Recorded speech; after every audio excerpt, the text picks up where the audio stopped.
Okay, ഈ comedy super നൈറ്റിലേക്ക് വരുമ്പോ comedy super നൈറ്റിൽ സുരാജേട്ടന്റെ ആങ്കർ ആയത് ഭയങ്കര രസമുള്ള ഒരു സാധനമായിരുന്നു. അതായത് സുരാജേട്ടന്റെ വേറെ ഒരു ഫേസ് നമ്മൾ യൂഷ്വലി കൊമേഡിയൻ ആയിട്ടും കണ്ടിട്ടുണ്ട്, സീരിയസ് റോൾസിലും കണ്ടിട്ടുണ്ട്. പക്ഷെ ആസ് എൻ ആങ്കർ വേറെ ഒരു ഫേസ് ആയിരുന്നു. ഈ സുരാജേട്ടൻ ആസ് എൻ ആങ്കർ വന്നത് ആരുടെ ഐഡിയ ആയിരുന്നു? ആങ്കറിങ് എന്ന് പറഞ്ഞാല് അതിനു മുമ്പ് ഒരു വേറെ സ്റ്റോറി ഉണ്ട്. ഞാൻ ഫ്ലോവേഴ്സിൽ ജോയിൻ ചെയ്യണ ഇടുമ്പോൾ മഴവിൽ മനോരമയിലായിരുന്നു ഒരു 3.5 ഇയേഴ്സ് അവിടെ വർക്ക് ചെയ്തിരുന്നു. അതിനുശേഷമാണ് ഞാൻ വരുന്നത്. അപ്പം ഞാൻ ആ സമയത്ത് ഞാൻ കോമഡി ഫെസ്റ്റിവലൊക്കെ ചെയ്തിരുന്നു. അപ്പോൾ ആ സമയത്ത് സുരാജേട്ടനായിട്ട് നല്ല അടുപ്പമുണ്ട്. ആ സമയത്ത് തന്നെ ഇതുപോലൊരു ഓണക്കാലം അടുപ്പിച്ച് വരുന്ന സമയത്ത് ഞാനതിനൊരു ആഗ്രഹം പറഞ്ഞു, ഒരു ബിയേഡ് ആഗ്രഹം എന്ന് വെച്ച് കഴിഞ്ഞാൽ പറഞ്ഞു വില്ലന്മാരും കോമഡിമാരും തമ്മിൽ ഏറ്റുമുട്ടുന്നു, ഏറ്റുമുട്ടിയാൽ എന്ത് സംഭവിക്കുമെന്ന് നമുക്ക് നോക്കാമെന്നൊക്കെ പറഞ്ഞൊരു എക്സ്പെരിമെന്റ് നടത്താണ്. അതിന്റെ ആങ്കറായിട്ടാണ് സുരാജേട്ടൻ വരികയാണ്. അത് എപ്പോഴും യൂട്യൂബിലൊക്കെ കിടപ്പുണ്ട്. അന്നൊന്നും അത്രയും സോഷ്യൽ മീഡിയ അത്ര സജീവമായിട്ടില്ല. ഷോ നടന്നു വില്ലന്മാരും കൊമേഡിയൻസും. കൊമേഡിയൻസ് അതങ്ങനെ അങ്ങനെ ഒരു കോൺസെപ്റ്റ് അങ്ങനെ ഉണ്ടായി. ആ സമയത്ത് വന്നു ഒരു 1 hour എപ്പിസോഡ് ചെയ്ത് ഭയങ്കര ആക്സെപ്റ്റൻസ് കിട്ടി. സുരാജേട്ടനൊക്കെ ആ സമയത്ത് അടുപ്പമുള്ളതുകൊണ്ട് സുരാജേട്ടൻ ആ സമയത്തൊക്കെ നാഷണൽ അവാർഡ് വാങ്ങിച്ച സമയമായിരുന്നു. ആ സമയത്ത് വന്ന് നമ്മൾ സംസാരിച്ചു. അങ്ങനെ ഒരു ഭാഗം അങ്ങനെ മാറി കിടപ്പുണ്ടായിരുന്നു. കണക്ഷൻ കിടപ്പുണ്ടായിരുന്നു. അപ്പൊ സുരാജേട്ടനെ ഒരു അതിലേക്ക് സുരാജേട്ടൻ വേറെ ഷോസ് ഒന്നും ആങ്കർ ചെയ്തിട്ടില്ല ആ സമയത്തൊന്നും. പക്ഷെ എവിടേക്കോ പുള്ളി അങ്ങനെ ചെയ്ത് കാണണോ കണ്ടോ ചെയ്തിട്ടുണ്ടോന്ന് എനിക്കറിയില്ല. ബട്ട് എന്റെ അറിവില്ല, അന്നാണ് അദ്ദേഹം ആദ്യമായിട്ട്. അപ്പൊ അത് എന്റെ ഒരു മനസ്സിൽ കിടപ്പുണ്ടായിരുന്നു. ഫ്ലവേഴ്സ് തുടങ്ങിയപ്പോ ഞാൻ ഇങ്ങനെ വന്നപ്പോ ഇങ്ങനെ സജഷൻ വെക്കുന്നു. അപ്പൊ എന്റെ ഹെഡ്സ് എല്ലാം പറയുന്നു ഓക്കെ നമുക്ക് ഇതാവും. എങ്ങനെയാ വേണ്ടതെന്നും എങ്ങനെ വരികയെന്നൊന്നും എനിക്കറിയില്ല. ബട്ട് എനിക്കൊന്ന് മേക്ക് ചെയ്ത് വേറൊരു മേക്ക് ഓവറിൽ കൊണ്ടുവരുന്നുണ്ടായിരുന്നു. പിന്നെ സുരാജേട്ടനെ സമീപിച്ചു. അപ്പോൾ കൂടെ ഉണ്ടായിരുന്ന ഹെഡ്സ് എല്ലാം സപ്പോർട്ട് ചെയ്തു. അവർ പറഞ്ഞു നല്ല സജഷനാണ്, നമുക്ക് നോക്കാം എന്നൊക്കെ പറഞ്ഞ് അങ്ങനെ അപ്രോച്ച് ചെയ്തു. അപ്പോഴും സുരാജേട്ടനും എനിക്കും ധാരണയില്ല ഇത് എങ്ങനെ വരുമെന്ന്. നമ്മുടെ മെറ്റീരിയൽസ് ഉണ്ട് ഇത് എങ്ങനെ പോകുന്നുള്ളത്. പിന്നെ ആ ബോഡി ലാംഗ്വേജ് ഒക്കെ മാറ്റണം എന്ന് പറഞ്ഞു. സുരാജേട്ടന് തീരെ കംഫർട്ട് ആവുന്നില്ല. ഈ കോട സ്യൂട്ടൊക്കെ ഇട്ട് നിക്കാന്നൊക്കെ പറയുമ്പോ എന്റെ അടുത്ത് വന്ന് ചോദിക്കും എന്തിനാടാ അതൊക്കെ. ഞാനാണെങ്കിൽ ഉണ്ടാക്കി എടുത്ത ഞാൻ പറഞ്ഞു ചേട്ടാ നോക്കാം നമുക്ക്. പിന്നെ അതെങ്ങനെ അപ്രോച്ചായി. പിന്നെ സുരാജേട്ടൻ 2 ഷെഡ്യൂൾ കഴിഞ്ഞപ്പോ ചോദിക്കും അടുത്ത ആഴ്ച കോട്ടില്ലേ, പുതിയ കോട്ടില്ലേ. സുരാജേട്ടൻ ഇപ്പോഴത്തെ ഒരു ലുക്ക് ഉണ്ടല്ലോ, ആ ടോൺഡ് ആൻഡ് ട്രിം ആയിട്ട്, അതിന്റെ ഒരു സ്റ്റാർട്ടിങ് അവിടെ നിന്നായിരുന്നു എന്ന് തോന്നുന്നു. വെൽ ഡ്രസ്ഡ് ആയിട്ട് പെർഫെക്റ്റ് പക്ക ലുക്കില് അല്ലെ. അതിനുള്ളൊരു മോട്ടിവേഷൻ അവിടെ നിന്നായിരിക്കും. അന്ന് അത് കണ്ട് ഇഷ്ടപ്പെട്ടു. അല്ല, സുരാജേട്ടന് ആ സമയത്ത് അതൊക്കെ ഇടാൻ തുടങ്ങിയതിനു ശേഷം സുരാജേട്ടൻ ഭയങ്കര കോൺഫിഡന്റ് കൂടി കുറച്ചും കൂടെ. അപ്പൊ എന്റെ അടുത്ത് ചോദിക്കും അടച്ചുള്ളൂ എന്താ കോസ്റ്റ്യൂം. അപ്പൊ ഞാൻ വേറെ ആരെങ്കിലും റെഡിയാക്കി ആ ഒരു പാറ്റേൺ നമ്മളങ്ങനെ അപ്രോച്ച് ചെയ്യും. പിന്നെ പുതിയ ചാനലല്ലേ, പുതിയ ലുക്ക് ആൻഡ് ഫീൽ, പുതിയ കാര്യം നമ്മുടെ ഇൻഡസ്ട്രിയിൽ എല്ലാവരും ഉണ്ട്. ബട്ട് അവരെങ്ങനെ വേറെ രീതിയിൽ നമുക്ക് അണിയിച്ചൊരുക്കി ഇവിടെ കൊണ്ടുവരാം. അതായിരുന്നു അങ്ങനെയായിരുന്നു അതിന്റെ തുടക്കം.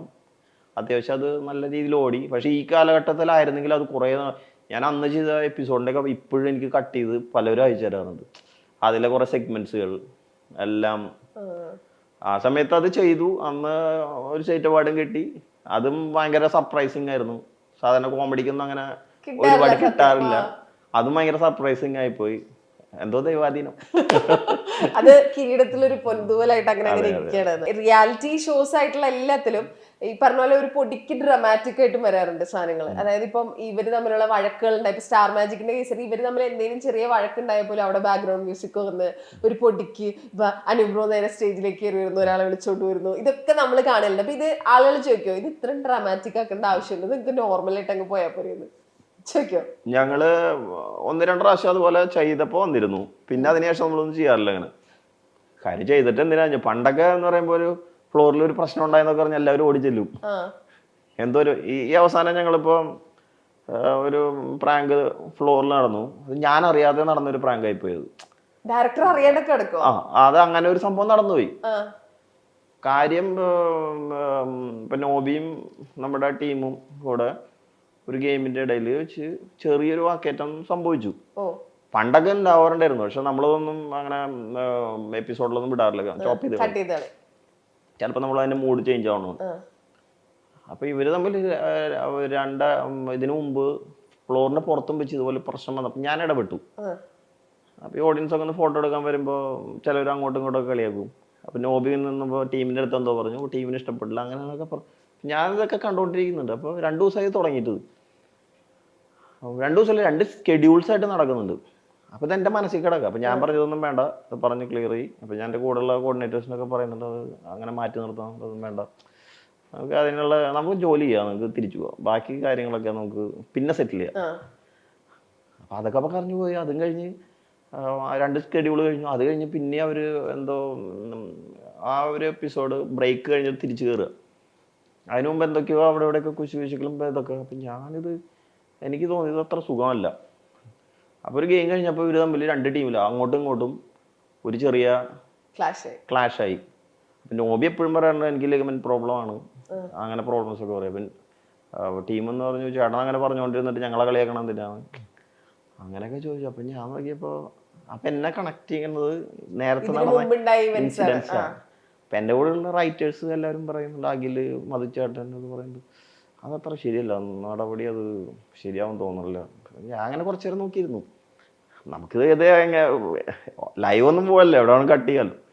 അപ്പം ഞാൻ വിചാരിച്ചു ആദ്യം ഒരെന്നാ പറഞ്ഞു തീർക്കട്ടെ, എത്ര ദിവസമായി ഫ്ലോറിൽ. അപ്പം എനിക്കൊരു ചമ്മലുണ്ട്, നമ്മുടെ ആർട്ടിസ്റ്റ് തല്ലുകൊണ്ട് ഓഡിയൻസ് ഒന്ന് കണ്ടുകൊണ്ടിരിക്കണു, പിന്നെ ഗസ്റ്റ് ഉണ്ട് ബാല വന്നിരിക്കുന്നു. അപ്പം എനിക്കാ മോശം, അത് നമ്മളും അതിൽ ഇടപെടാത്തത്. അപ്പോൾ ആദ്യം അഖിൽ ഇറങ്ങിപ്പോയി. ഞാൻ പറഞ്ഞു അഖില പോയി നോക്കുന്നത്. അഖിലും അവിടെ പോയിട്ട് അഖിലും അവരുടെ അടുത്ത് റേസ് ആവുക. അപ്പൊ റേസ് ആവുമല്ല വേണ്ട, ഇത് എങ്ങനെയും സെറ്റിൽ ആവുന്നില്ല അത്. അപ്പൊ ഞാൻ 5 മിനിറ്റ് ഞാൻ ഇറങ്ങി ചെന്ന്. അപ്പൊ ഞാൻ പറഞ്ഞു ക്യാമറ കട്ട് ചെയ്തോ, ഞാൻ പോയി സെറ്റിൽ ചെയ്തിട്ട് വരാം, ഇത് നമുക്ക് വിടേണ്ട ആവശ്യമൊന്നുമില്ല എന്നൊക്കെ പറഞ്ഞു. എൻ്റെ സൈഡിൽ ഓൺലൈൻ സ്വിച്ചറൊക്കെ ഉണ്ട്. അപ്പം ഞാൻ പറഞ്ഞു വേണ്ടത്, ഞാൻ പതുക്കെ ഇറങ്ങിപ്പോയി. അവിടെ ചെന്ന് ഇവർ രണ്ടുപേരും പിടിച്ചിട്ട് കിട്ടണില്ല, ഇവർ ഭയങ്കര ഉടക്ക്.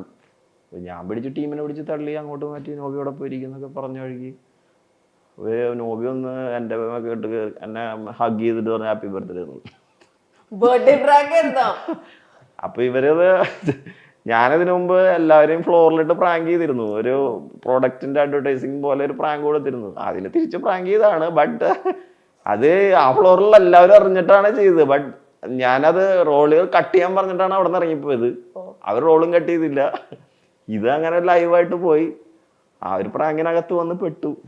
സത്യം പറഞ്ഞാൽ ഞാൻ അവിടെ ഇരുന്ന് പോയി കുറച്ച് നേരത്തേക്ക്.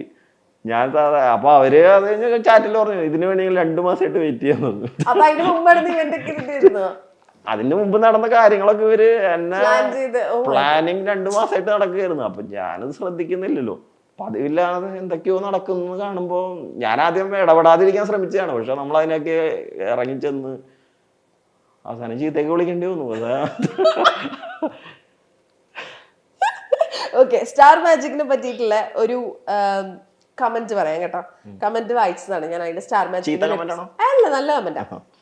താഴേക്കിടയിൽ കിടന്നിരുന്ന പച്ചയായ നല്ല ഉഗ്രൻ കലാകാരന്മാരെ കൈ പിടിച്ചുയർത്തിയ ദൈവപുത്രനാണ് നമ്മുടെ ഡയറക്ടർ അനൂപ് ജോൺ.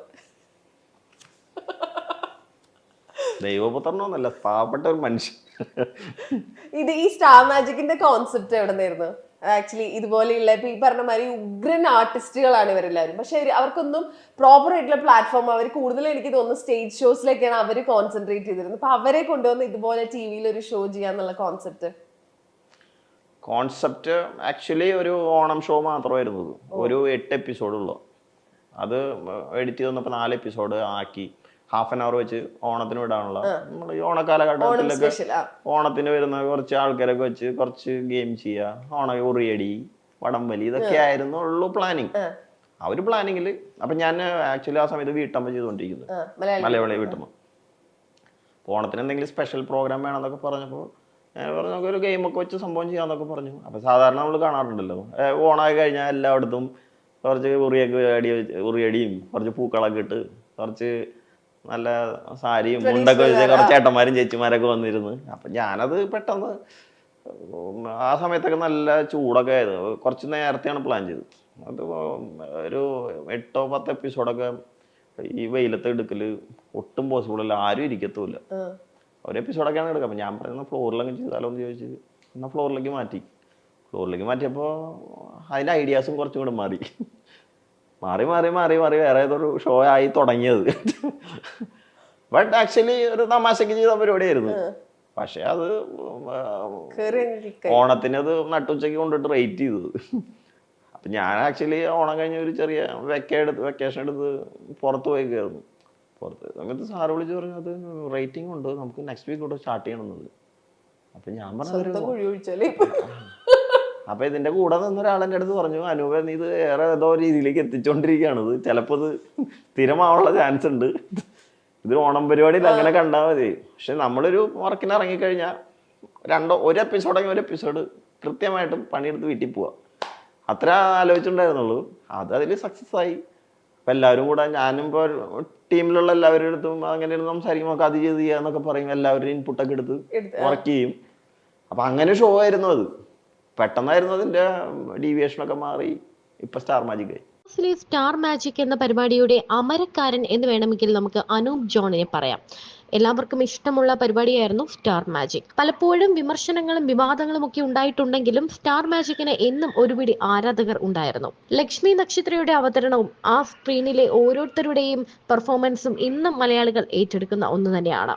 എന്നാൽ സ്റ്റാർ മാജിക്കിനുള്ളിൽ ചില അറിയാക്കഥകളുമുണ്ട്. പലരെയും അവിടെ നിന്ന് പറഞ്ഞു വിട്ടിട്ടുണ്ട്, പലരോടും അടുപ്പങ്ങൾ ഉണ്ടായിട്ടുണ്ട്, പല രഹസ്യങ്ങളും സ്റ്റാർ മാജിക്കിനുള്ളിൽ തന്നെ വന്നിട്ടുണ്ട്. അതിനെക്കുറിച്ച് പറയുകയാണ് സ്റ്റാർ മാജിക്കിന്റെ അമരക്കാരൻ അനൂപ് ജോൺ.